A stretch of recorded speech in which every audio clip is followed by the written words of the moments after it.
Hello guys, and welcome to another tutorial on the RTS part of Heroes and Generals.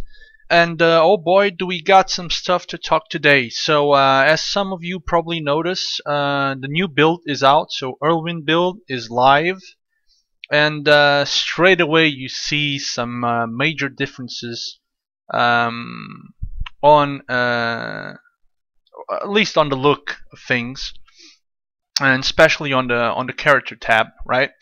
There's a couple. There was a lot of changes, I would say, in this build. New weapons in. You got a new layout on the screen itself, and you got the introduction of a new currency, which is Warfunds.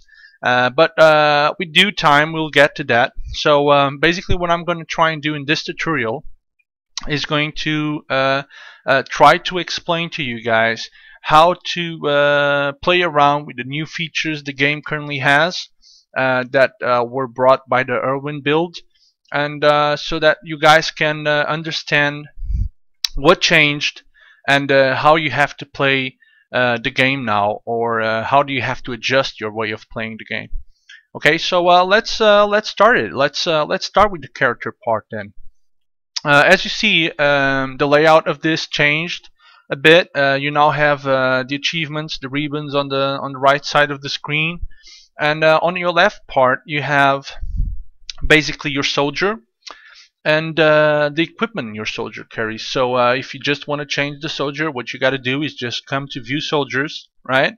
And then you have your different types of soldiers. You can buy another one. We talked about that already, but here you see the soldiers that you currently have. So nothing too special there, right? The special thing is the way you equip your soldier now. So basically what they implemented is, I would say, if you can call it that way, a weight system. So different weapons, different types of weapons, different types of things you can carry have different weight. So that weight adds up to a maximum of 10, which is the most your infantry guy can carry, right? And what does this make in terms of changing in the game?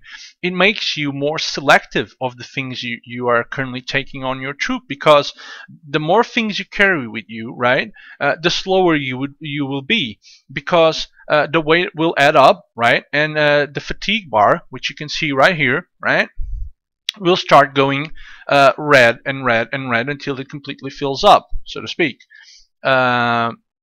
And this, what is this going to make in terms of changing your way to play? What it's going to make is that when you're playing with this hero on the FPS part of the game, when you press shift to run, your hero is going to run not as much as it used to, because he's carrying more stuff with him, so he's heavier, right?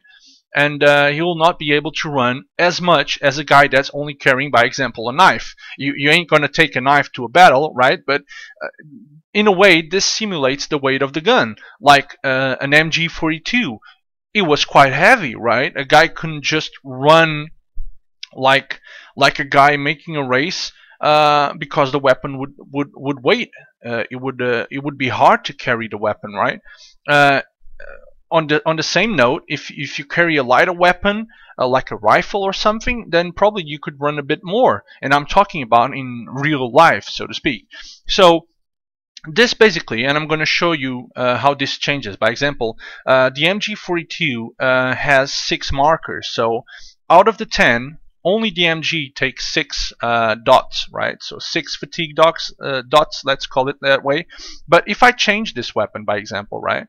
Let's see, if I change it to a K98, right, you notice that the fatigue went down, and that I currently now have 4 available spots. So basically, if I don't want to take like the mines, by example, right, this hero with this current layout, right, with this gun, will be able, like, look at the fatigue, right, will be able to run a lot more than if I change the weapon into the MG42, right?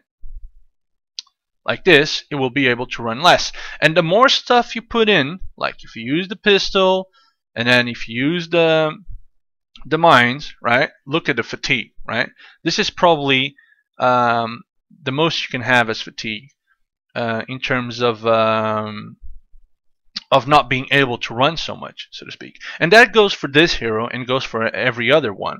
If you choose another one, oh, and there's something I need to talk about, is that now Mr. Klaus here can now have a machine gun. So the picture they made, it's true now, because if you want to equip a machine gun, you see that the tank crew doesn't have as much points. It can only carry 5 in terms of weapons, mines, etc. So you can only fill up to 5 points, right?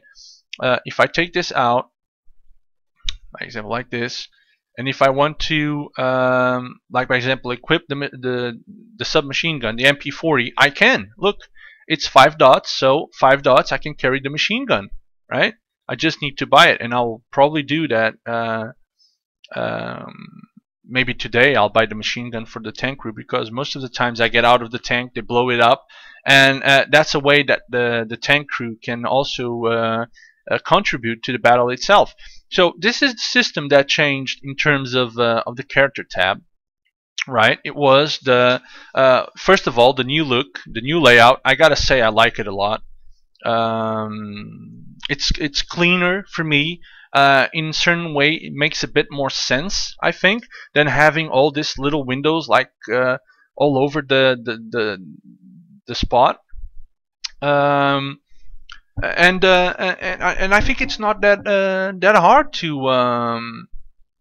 to change the weapons, choose the different types of equipment you want, and try to make your characters build them with the best layout possible, and still having a more or less fatigue free hero, so to speak. So and here you're seeing it on my paratrooper, Mr. Goebbels, right? You're seeing one of the new additions, right? As I play Germans, it's the G43. A lot of people are smiling right now because they really wanted this weapon. People did not like to play with the K98. They always felt like they were a bit underpowered compared to the American weapon. So Redo just implemented a new weapon in the game. So the Americans got one as well. But as Germans, you got the G43, which is very good. I already tried the weapon. It's nice, and I think a lot of people will be happy with this new edition. So what more? What more do we got to talk about in this one? So oh yeah, the currency that they implemented. So as you probably see on the top left part of your screen now, right? And if you change the campaign map, you're going to see a lot of difference here, a lot of changes, right?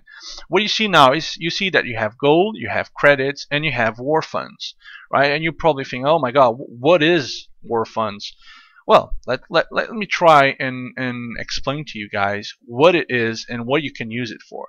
So you remember that before this build, if you fight it with your troops and your troops took some losses, right? The assault teams took some losses in the battles, you would just come here, right? You would come here and resupply them, and the higher command would send the necessary resupply units to your ATs, so they would be fully resupplied.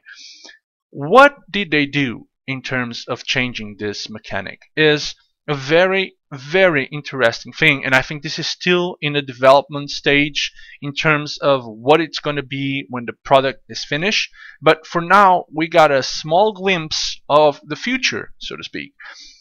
What you need the war funds is it's basically a resupply currency for your ATs. So let's say, by example, my paratroopers that have been stopped since the new build, because after they lost the planes, they just I just said, guys, you're taking a vacation, you're not moving anymore, you are too expensive just to have flying around. So let's take the example of the paratroopers, right?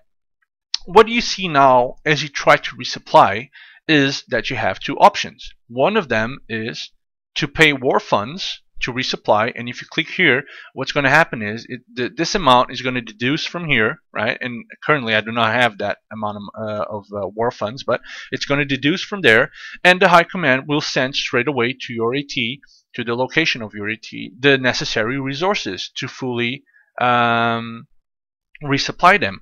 Or you can use the gold ability, if you have some gold, to resupply your units, right? So that is basically the change. Today, you have to pay for the resupply of the troops. And you might be wondering, yo, but Piri, what is that going to do in terms of the campaign part of the game? What is that going to change our gameplay? And I'm going to tell you how it changes, right? Let's look at a campaign map. What do you see straight away?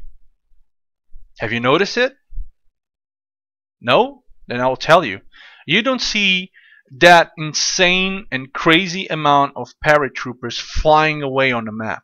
And why is that? Because they are expensive to keep running, right?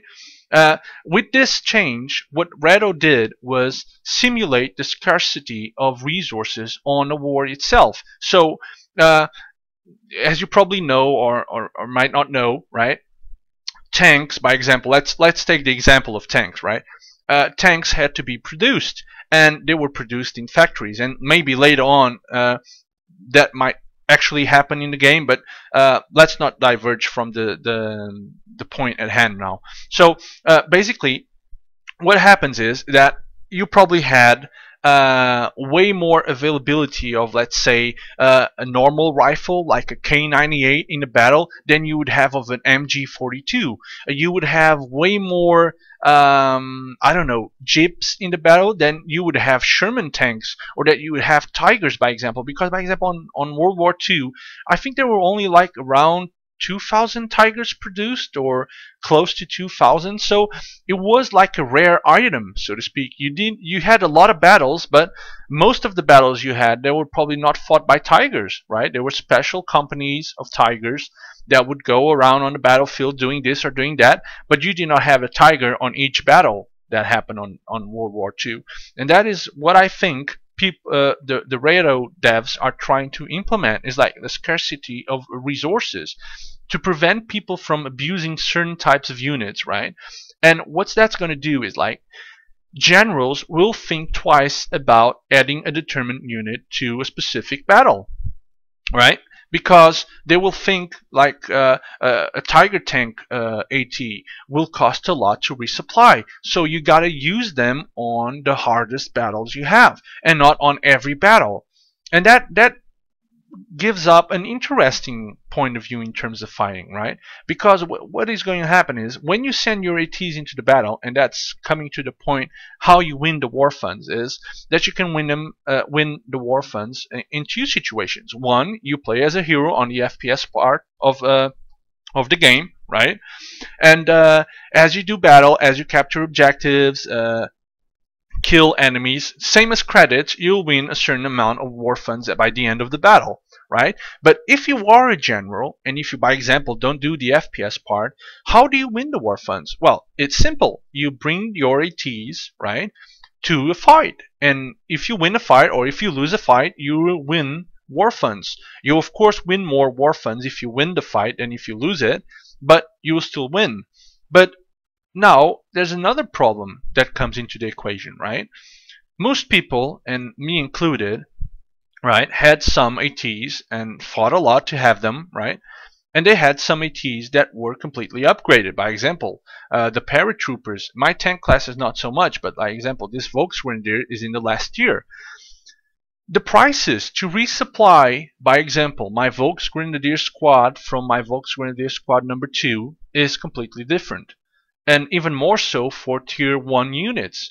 Tier 1 units, and putting this in a simple way that you can understand, if I take a normal infantry unit into a fight, right, even if the infantry unit loses all the men, right, and if you win the battle, you will gain war funds in excess to be able to resupply the ATU unit again and still have some more to spend in some other. Right, so that is pretty good. What this makes is, it makes the battlefield having more general types of units like tier 1 infantries, tier 1 tanks, and not so much the rare units like the tiger tanks or the paratroopers, because there weren't like, I don't know, 20,000 airplanes in the air bombarding and letting paratroopers out and all that thing. They were used for specific missions, for specific objectives. And even though this might not be the last configuration for the war funds, but it is an introduction for things to come, which I think it will be pretty good in terms of simulating a real war.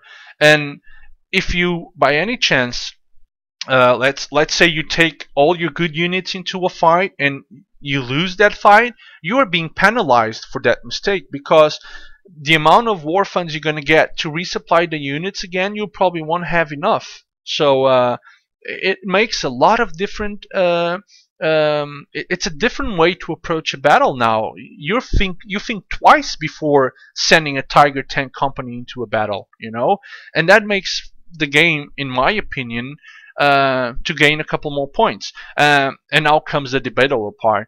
Are the prices correct? Is this the way things should actually be in the game? Well, I don't know. Time will tell. The prices can always be tuned up a bit. The fatigue thing can be tuned a bit. We're testing the game. That's why it's a beta. Nothing is set on stone yet. Things can change, and who knows? This might disappear, might continue. I would like it to continue, but with some minor modifications. But it definitely brings something more into the game itself, and it makes abuses in some cases not as frequent, because people that had accounts with 8 para ATs will not have enough war funds to resupply them. Even I don't think I'll have enough war funds to resupply even 2 of my paratroopers. For the moment, I'm not going to sell any. What I'm going to do is invest in a couple more in terms of getting some more tier 1 ATs, so my army can provide for my bigger and more special units, so to speak.